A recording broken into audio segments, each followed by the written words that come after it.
लिए हमें जल्दी पता लगाना होगा कि यह ग्रह आखिर है क्या।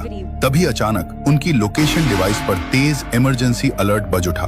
आवाज इतनी तेज थी कि दोनों डर गए और एक दूसरे की तरफ देखने लगे।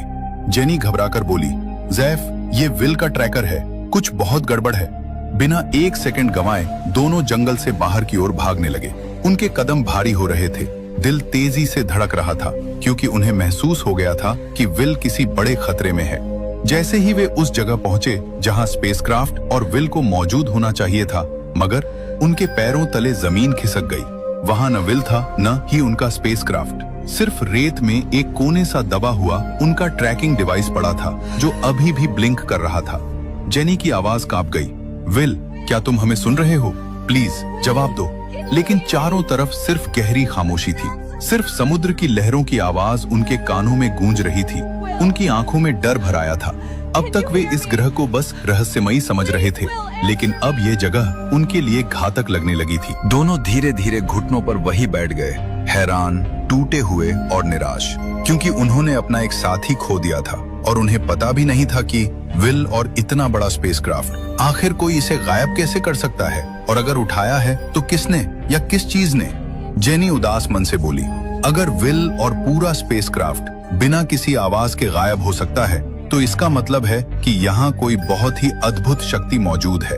जैफ ने चारों ओर देखते हुए धीमे से कहा, जेनी, मुझे लग रहा है वो सिग्नल जिसने हमें यहाँ तक पहुँचाया, उसी ने विल को भी यहाँ से गायब किया है, और अब हम दोनों को साथ ही रहना होगा।